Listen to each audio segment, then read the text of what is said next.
आज हम लोग अनेकार्थक शब्द के बारे में चर्चा करेंगे और आज हम लोग अनेकार्थक शब्द को देखेंगे और इसकी परिभाषा सबसे पहले देख लेते हैं। ऐसे शब्द जो एक से अधिक अर्थ प्रकट करते हों अनेकार्थक शब्द अथवा अनेकार्थी शब्द कहलाते हैं। अर्थात एक नाम कई वस्तु, यानी एक नाम हो और उसके कई मीनिंग, कई शब्द बने, उसको हम लोग अनेकार्थक शब्द कहते हैं। जैसे हम लोग एक क्वेश्चन जैसे अंबर को ले लेते हैं। अंबर को वस्त्र भी कहते हैं, आकाश भी कहते हैं, बादल भी कहते हैं, एक प्रकार का इत्र भी होता है, कपास भी होता है, अभ्रक होता है और एक नज़र भी होती है। तो जैसे था, चलिए हम लोग स्टार्ट करते हैं आप अनेकार्थक शब्द के बारे में। और सबसे पहला जो हमारा अनेकार्थक है कटक।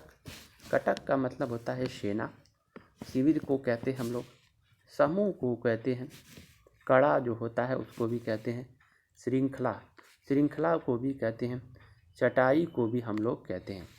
तो सेना को भी हम लोग कहते हैं कटक।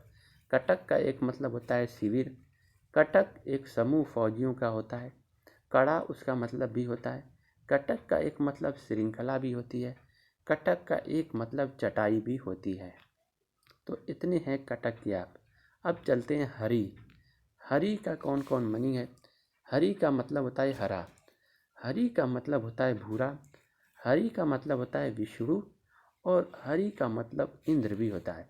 इंद्र को भी हरी कहते हैं। हरी का मतलब एक सूर्य भी होता है और हरी का मतलब घोड़ा भी होता है। हरी चाँद होता है, किरण होता है, हंस होता है, आग होती है, हाथी होता है हरी का, कामदेव भी कहते हैं, मेढक कहते हैं, सर्प भी होता है, वानर भी होता है और कृष्ण भी होता है। इतने हरी के मीनिंग है। हरी के कौन कौन है। हरा भी कहते हैं हम लोग, इसका मतलब भूरा भी होता है। विष्णु को भी हरी कहते हैं, इंद्र को भी हरी कहते हैं, सूर्य, हरी का मतलब सूर्य भी होता है, घोड़ा भी होता है, चाँद भी होता है, किरण भी होता है, हंस भी होता है, आग भी होती है और हाथी भी होती है, कामदेव भी होता है, मेढक भी होता है और सर्प होता है और वानर को भी कहते हैं हरि, और हरि कृष्ण को भी कहा जाता है। तो ये हरि के थे। सुभ्रन, सुभ्रन का मतलब होता है, सुभ्रन की कितनी मीनिंग है देखिए। सुभ्रन के माने क्या क्या है। शब्द को भी हम लोग सुभ्रन कहते हैं। सुभ्रन का मतलब होता है सुनहरा, सुभ्रन का मतलब होता है सोना, सोना भी अच्छी चीज़ है। सुभ्रन का मतलब होता है स्त्री, स्त्री तो सबके लिए अच्छी है। तो सुभ्रन का मतलब होता है शब्द, सुभ्रन का मतलब होता है सुनहरा, सुभ्रन का मतलब होता है सोना और इसी को कहते हैं हम लोग स्त्री। अब हम देख लेते हैं उर्वशी। उर्वशी, उर्वशी का मतलब हमको कहते हैं अप्सरा को कहते हैं। उर्वशी गले का हार भी होता है, हृदय में बसा हुआ। उर्वशी का मतलब होता है हृदय में बसा हुआ। तो उर्वशी का कौन कौन हो गया। अप्सरा हो गया, गले का हार हो गया, हृदय में बसा हुआ, उसको भी हम लोग कहते हैं। आगे बढ़ते हैं हम लोग। पट, पट को देख लेते हैं हम लोग अब। पट का मतलब होता है वस्त्र, द्वार भी कहते हैं हम लोग, और दरवाज़ा पट का मतलब होता है। पर्दा को भी कहते हैं, किवाड़ को भी हम लोग पट कहते हैं, छत को भी कहते हैं, रेशम को भी कहते हैं और तुरंत उसको भी कहते हैं, यानी जल्द। तो पट का मतलब क्या है, वस्त्र। पट का एक मतलब होता है द्वार, पट का मतलब होता है दरवाज़ा, पट का एक मतलब होता है पर्दा, पट का एक मतलब होता है किवाड़ और छत, रेशम, तुरंत। ठीक, ये पट के मीनिंग है। लहर, लहर जानते ही हैं, लहर तरंग की तरह चलती है, इसको कहते हैं तरंग। उमंग, झोंका, झूलना, मचलना। तो लहर का कौन कौन है। तरंग हो गया, उमंग हो गया, झोंका हो गया, झूलना हो गया, मचलना हो गया। ये है आपका तरंग का। अब चलते हैं सारंग। सारंग, सारंग मोर को भी हम लोग सारंग कहते हैं। बादल सारंग का मतलब, सारंग का मतलब सर्प होता है।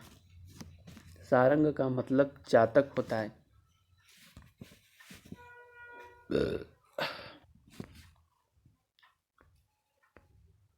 ठीक। वर का मतलब होता है दूल्हा। वर का मतलब क्या क्या होता है? दूल्हा होता है, श्रेष्ठ होता है, वर्ण होता है, करने योग्य होता है, वरदान को भी कहते हैं, पति को भी कहते हैं, आशीर्वाद भी होता है। अब हम लोग चलते हैं अंबर पर। अंबर का मतलब होता है बादल, वस्त्र। अंबर का मतलब होता है आकाश। अंबर का मतलब होता है बादल। अंबर एक प्रकार का इत्र भी होता है। अंबर पर का कपास को भी कहते हैं। अभ्रक को भी हम लोग अंबर कहते हैं। अंबर का एक मतलब होता है एक नज़र। ठीक। अब चलते हैं अक्षर। अक्षर अक्षर जो कभी समाप्त ना हो, इसी को हम लोग अक्षर के नाम से जानते हैं। तो वर्ण, पहला हम लेते हैं वर्ण। वर्ण कभी समाप्त होगा नहीं। ब्रह्मा, इसको भी कभी नहीं समाप्त हो पाएगा। आत्मा, शरीर मर जाती है लेकिन आत्मा रहती है, यानी ये भी समाप्त नहीं होगा। नित्य, सत्य, ये भी नहीं। आकाश भी नहीं। तो इस तरीके से सत्य भी नहीं। तो अब चलते हैं बेला। बेला को जो अवकाश समय को कहते हैं हम लोग, अवकाश को कहते हैं, समय होता है। समुद्र की लहर को भी हम लोग बेला कहते हैं। तो समुद्र की लहर को भी हम लोग, बेला का एक मतलब होता है समुद्र की लहर। ठीक। अमृत। अमृत अमृत का क्या मतलब क्या होगा? सुधा। सुधा मतलब भी अमृत होता है। जल, ये भी अमृत के समान है। मुक्ति पा जाएंगे, अमृत हो गया आपके लिए। दूध अमृत के समान होता है। अमृत का एक मतलब पारा भी होता है। स्वर्ग पाएंगे तो अमृत के समान है। अन्न तो है ही है, खाना अमृत के समान है ही है। तो इसलिए पारा को भी आप ध्यान रखिएगा। गो। गो का मतलब हो जाएगा गाय। गो का मतलब गाय। गो का मतलब नदी भी होती है। गो का मतलब इंद्रिय होता है। गो का मतलब तारे भी होता है। गो का मतलब आकाश भी होता है। गो का मतलब पृथ्वी भी होती है। इंद्र भी होती है। इंद्र का वज्र। इंद्र का वज्र। वाणी को भी हम लोग कहते हैं। सरस्वती को भी कहते हैं गो। माता जो हमारी गौ माता है।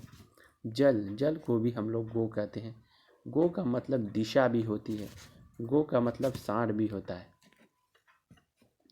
गो का मतलब क्या क्या होता है? सांड भी होता है। और गो का मतलब बैल भी होता है।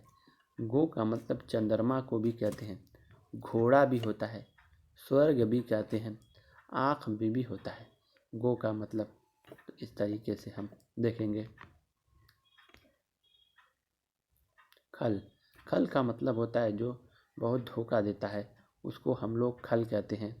जैसे हम लोग देखेंगे, खल का मतलब हो जाएगा दुष्ट को कहते हैं हम लोग खल। और चुगलखोर को कहते हैं खरल को कहते हैं। और तलछट को कहते हैं, धतूरा को भी कहते हैं। खल दुष्ट को कहते हैं, चुगलखोर को भी कहते हैं हम लोग, खरल को भी कहते हैं, तलछट को भी कहते हैं, धतूरा को भी हम लोग कहते हैं। तो इतने सारे प्रवाची थे आज के सेशन में। अगर ये सेशन बढ़िया लगे तो इसको लाइक और सब्सक्राइब दोनों करो, ताकि ज़्यादा से ज़्यादा वीडियो आप सबके पास पहुँचे।